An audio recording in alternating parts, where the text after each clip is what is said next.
Salut les gars, j'espère que vous allez bien. Alors aujourd'hui on se retrouve pour une vidéo qui est assez marrante parce que c'est un véhicule vraiment atypique, vous le voyez derrière moi.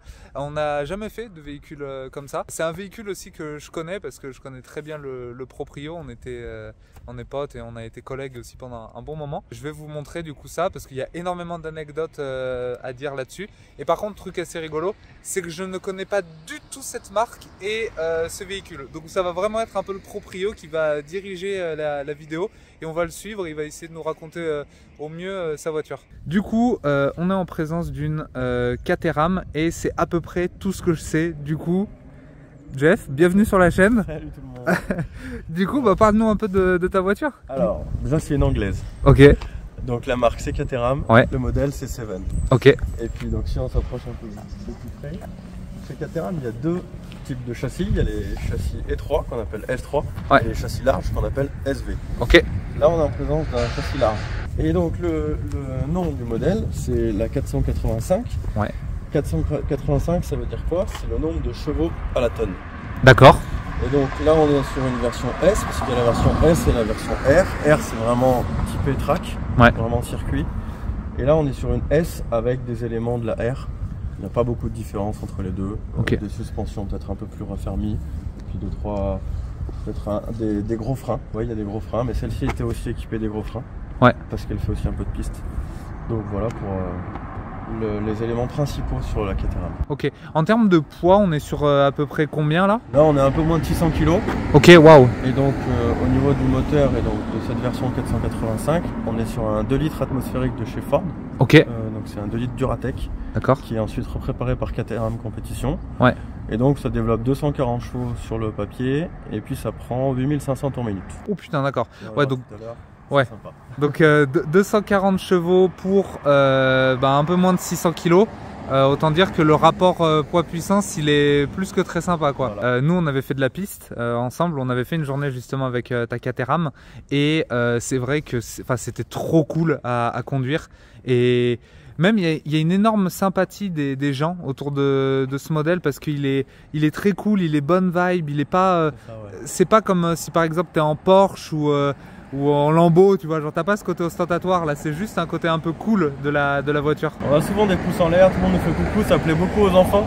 Il Ouais. faut savoir que Lego a fait une publicité dans laquelle il y avait une version alors la plus radicale, la 620R. Ouais. Et il y avait justement cette Caterham conduite, je crois, par un lapin de chez Ok. Lego. Et du coup, bref. Ouais, ça attire beaucoup de sympathie.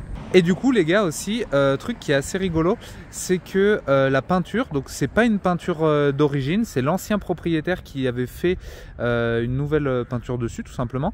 Et quand il l'a vendu du coup à Jeff, il lui a dit j'ai fait une peinture Porsche. Et on se demande depuis tout à l'heure, et honnêtement on en est quasiment sûr maintenant, on pense qu'en fait le mec il a fait un bleu saphir, donc comme ce que j'ai sur mon GT4.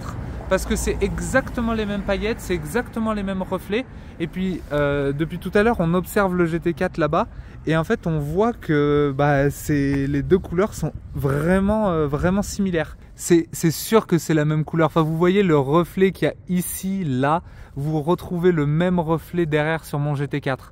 Donc à mon avis, c'est bien un bleu saphir que l'ancien proprio avait fait. Après, si on regarde un petit peu la face avant, on voit que c'est une bonne bouille, effectivement. Enfin, c'est assez rigolo comme véhicule. Et puis, c'est une sorte de gros kart pour la route. Donc, c'est quand même super cool.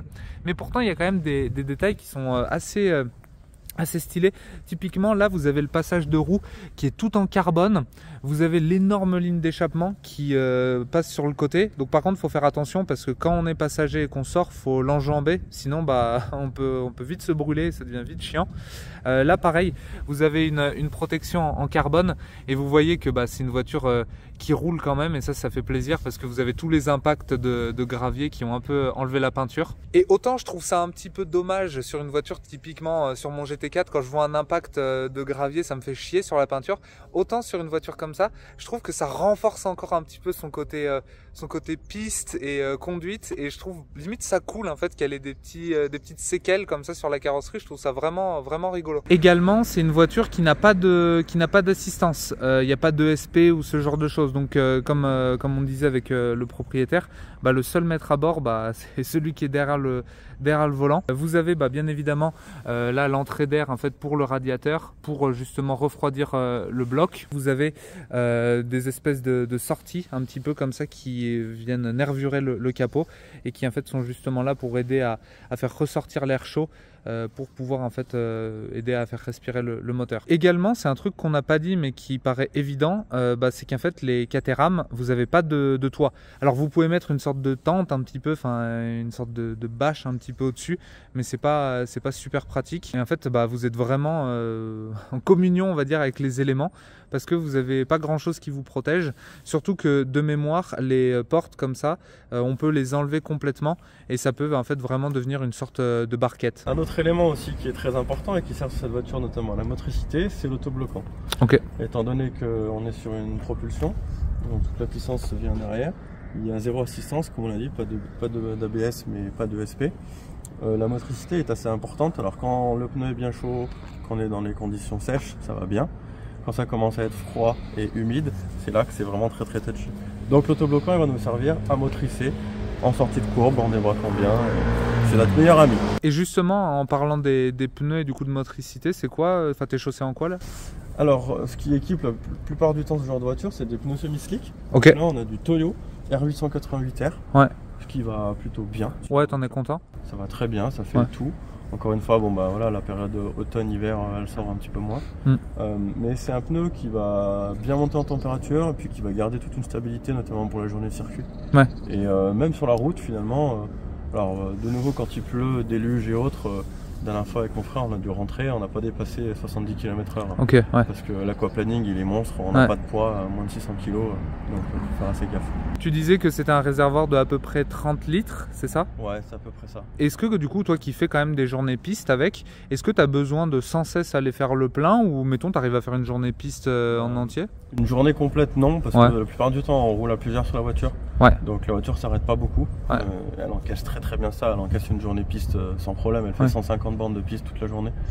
Mais du coup, effectivement, ouais, on a des jerrycans d'essence ou alors à la pause du midi, on va refaire un refueling.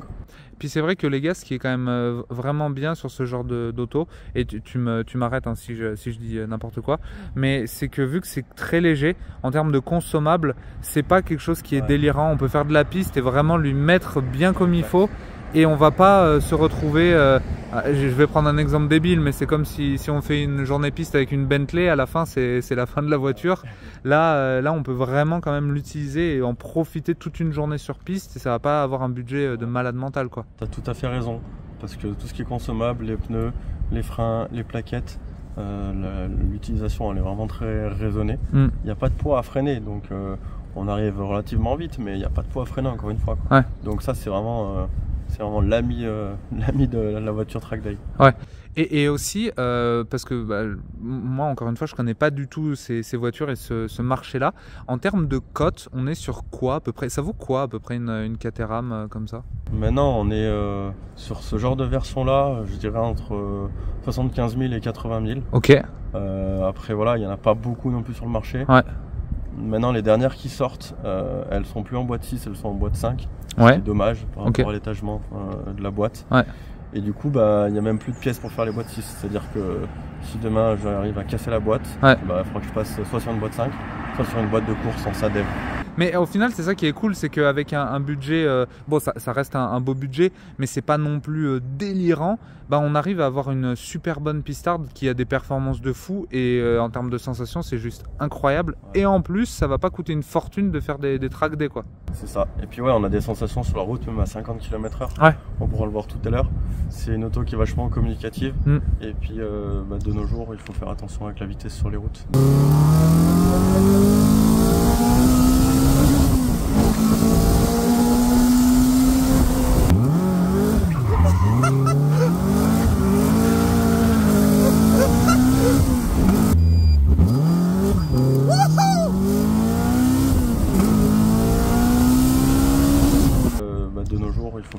avec la vitesse sur les routes. C'est clair que ça, les gars, c'est quand même... Enfin, il a raison.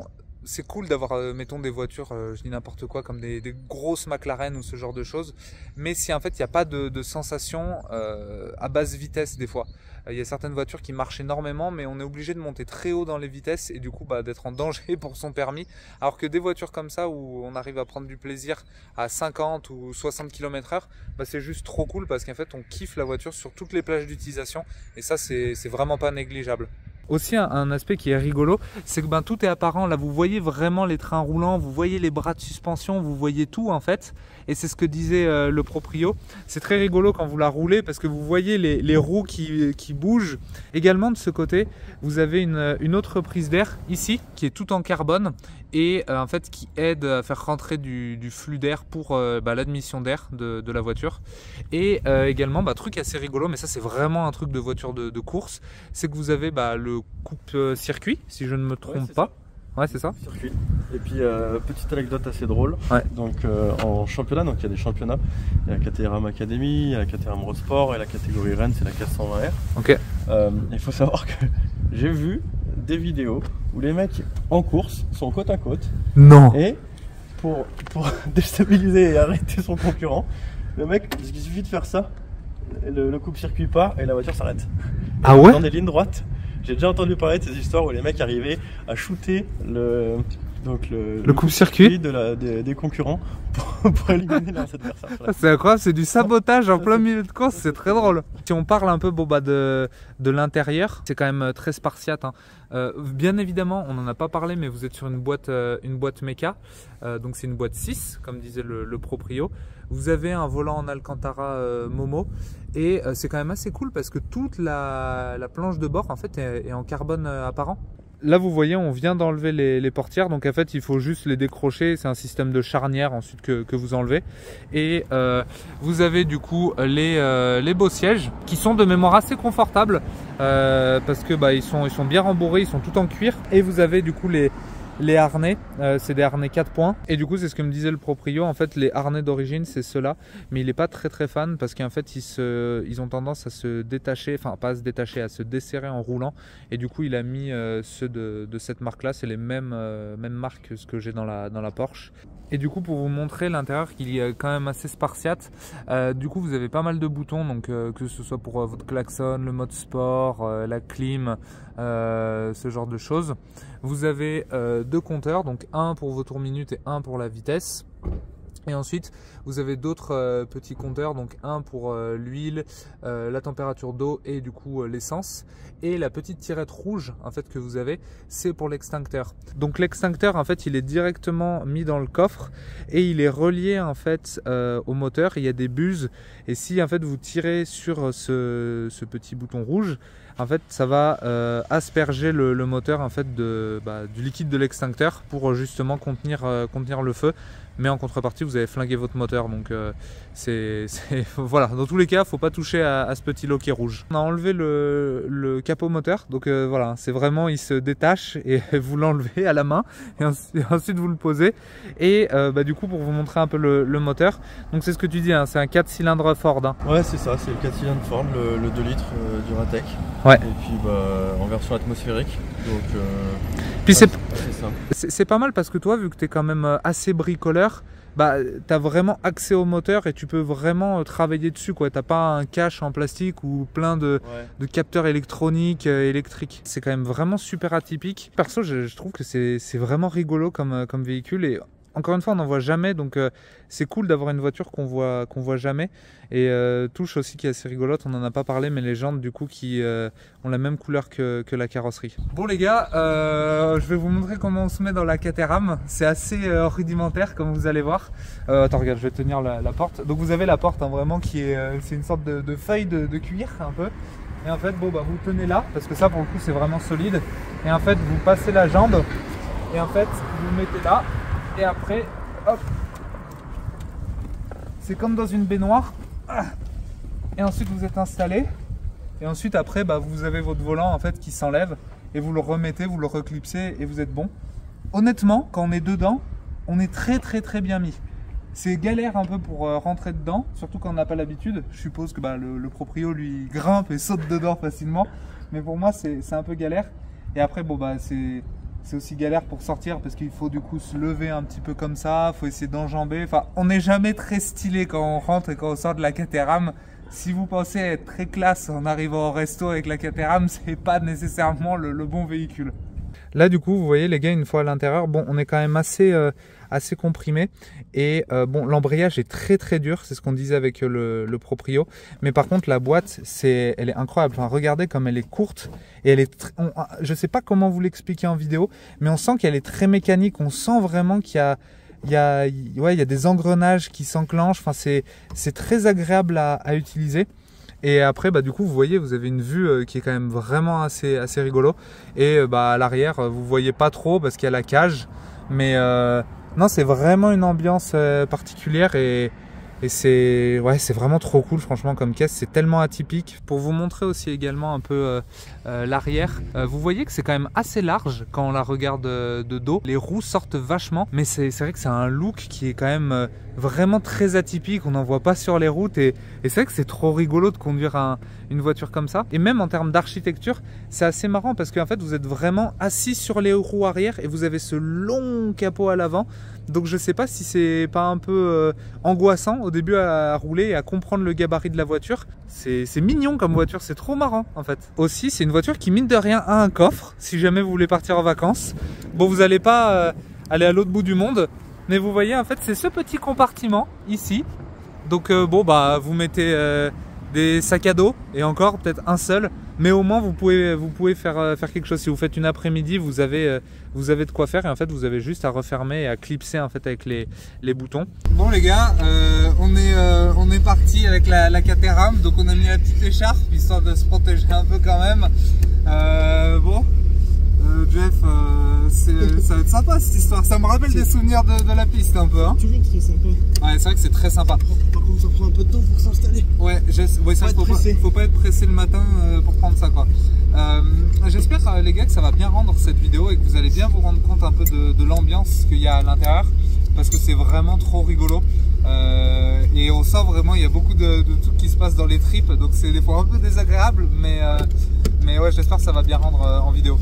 Bon, déjà les gars, vous voyez ça fait un petit branching, c'est pas mal. Jeff il a été plus malin, il a mis une casquette. Moi j'ai rien, j'ai pas de lunettes, pas de casquette, c'est la guerre.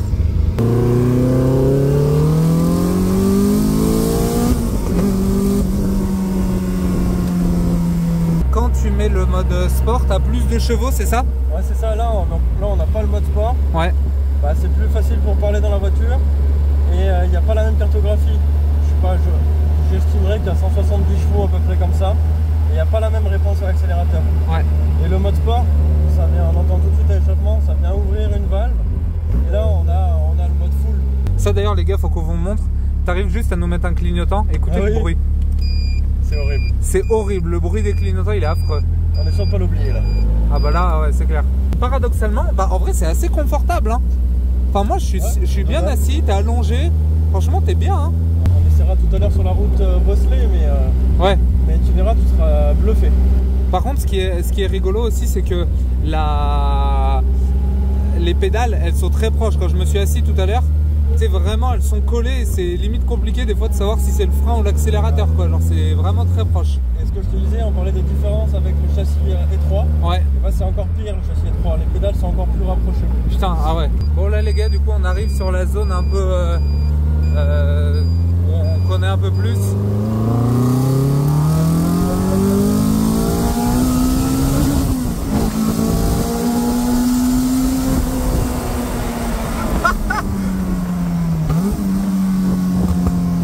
Ah c'est horrible les sensations que ça fait. Ah ça marche. En plus ça gueule avec le bruit et tout, c'est horrible. Wow. Parti pour un tour. Allez.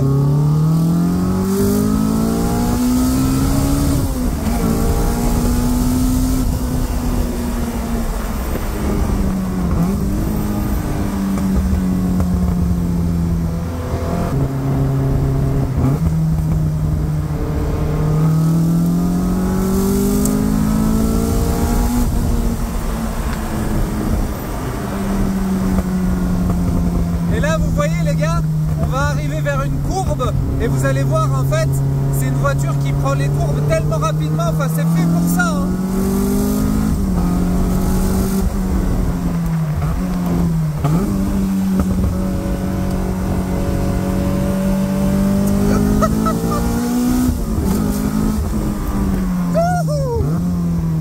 Ah c'est incroyable. Qu'est-ce que c'est drôle comme caisse. Merde. À la fois j'ai une gueule. Ah c'est incroyable. Cette caisse elle est incroyable. Ah mais vraiment. Wouhou.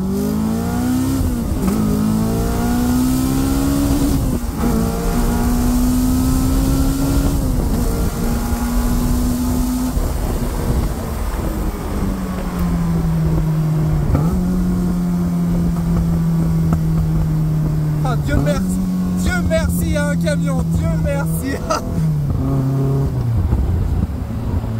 T'es vraiment un salaud hein, parce que tu vas vraiment fort en plus. Ah, ça fait longtemps que je l'ai pas roulé. En fait les gars, ce qui est fou, c'est qu'il y a un niveau de sensation, mais c'est délirant, ça marche, mais vous avez même pas idée. Et vous avez l'échappement juste là, donc ça hurle dans vos oreilles. Enfin c'est vraiment... c'est une expérience vraiment hardcore et viscérale en fait cette caisse. Là Dieu merci il y a un peu de trafic, du coup l'autre malade à côté il arrive à se calmer un petit peu. Ah voilà, plus le mode sport là, wow, là c'est ciel chauffant, ventilé, massant hein. Non, en vrai c'est vraiment une caisse de fou furieux parce que c'est... il n'y a pas de compromis en fait, c'est ultra hardcore et c'est juste là pour les sensations de conduite et le plaisir. Et c'est brut quoi, ça marche mais vous avez même pas idée comme ça marche.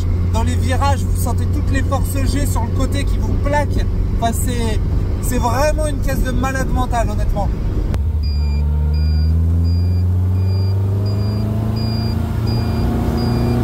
Et puis vous voyez par rapport aux autres véhicules, on arrive au niveau de leurs pneus, enfin c'est super intimidant et bizarre comme sensation.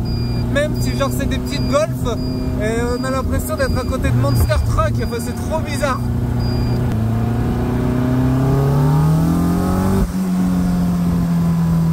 Enfin, ça marche hein.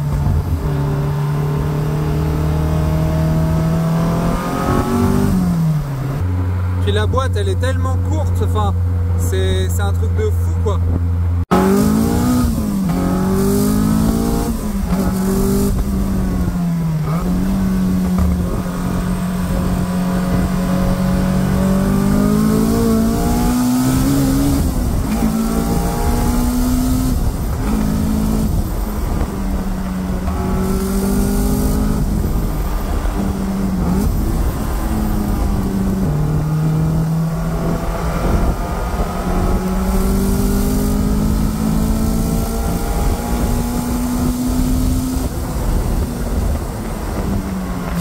Ça marche.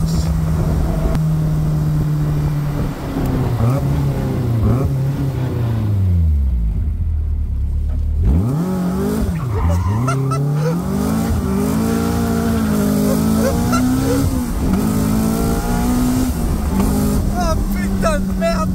Ah t'es vraiment un cochon. Ah il est venu, il m'a pas respecté quoi. Oh. Putain, regardez, il est tout content en plus. Bon après, il faut savoir un truc, c'est que Jeff, il roule très très bien, il fait beaucoup de pistes, etc. Donc c'est un mec qui connaît par cœur la voiture.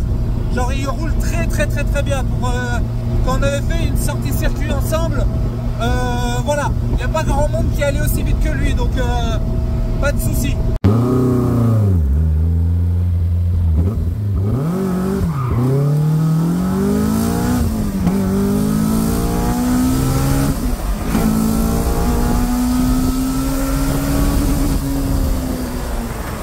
Les gars, on est dans la Caterham.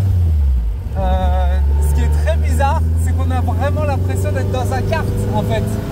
Donc c'est assez fou, c'est assez intimidant quand même, parce que le volant est tout petit et pourtant ça reste quand même un gabarit assez gros. Donc c'est assez perturbant, mais ça se conduit quand même. Vous ressentez toutes les aspérités de la route, vous ressentez tout dans le volant, vous savez exactement où elle est et comment elle se place. Et puis bon, bah après si vous vous appuyez un tout petit peu,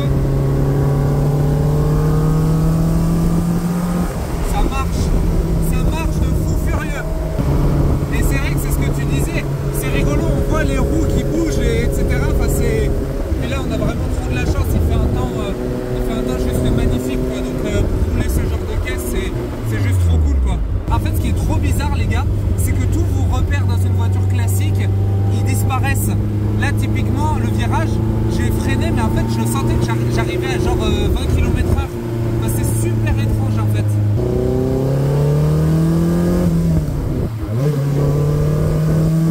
Voilà, reprise de gaz, elle est dingue. Et vous avez tous les retours à l'échappement qui renforcent encore ce côté de rouler quelque chose de très spécial. Quand vous appuyez, ça part tout de suite. Enfin, c'est une voiture qui est vraiment nerveuse et qui est très directe. Enfin, les sensations sont assez dingues. Là, vous entendez le magnifique clignotant. Et puis, c'est très neutre quand vous tournez.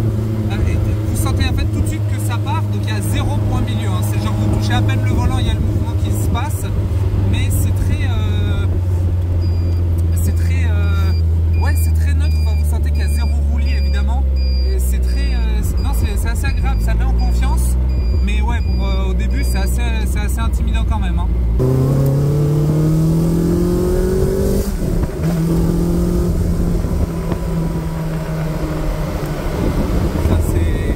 C'est impressionnant quand même. Hein.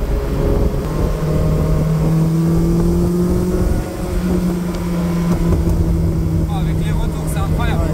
Je sais pas si on peut mieux l'écouter là, mais... Bon les gars, on vient de rentrer de l'essai de la Caterham, ça doit se voir au niveau de mes cheveux. C'était honnêtement incroyable. C'est la voiture la plus brutale que j'ai conduite, mais pas dans le même sens que la F12. Typiquement, la F12, il y a un côté très... ouais, où c'était bizarre, la puissance monte dans le cœur, c'est très désagréable, on sent qu'il y a énormément de puissance et que c'est un peu dangereux. Là, c'est ultra bien équilibré, tout ce qu'on veut, mais c'est juste qu'il y a tellement zéro assistance, il n'y a pas de... il n'y a pas d'insonorisant, il n'y a rien, on est directement en contact avec la voiture et c'est vraiment une sorte de combat qu'on mène avec elle. Et moi typiquement tous mes repères ils étaient perdus quand je la conduisais, donc ouais, vraiment super différent comme expérience. Très différent mais vraiment génial. Encore merci beaucoup au proprio de m'avoir laissé conduire la Caterham et d'être venu pour l'essai. Peut-être qu'on fera à l'occasion une vidéo avec sa Lotus, il a une très belle Lotus, ça on verra. Mais ouais, franchement Caterham incroyable. Si vous avez envie en fait d'une voiture 100% balade et avoir des sensations que aucune autre voiture ne pourra vous procurer, il faut que vous partez acheter ça tout simplement. Moi je vous remercie d'avoir regardé la vidéo. N'hésitez pas à mettre un petit pouce pour me soutenir, à mettre en commentaire ce que vous avez pensé de la Caterham. Et puis nous on se retrouve la semaine prochaine pour une nouvelle vidéo. Ciao ciao les gars.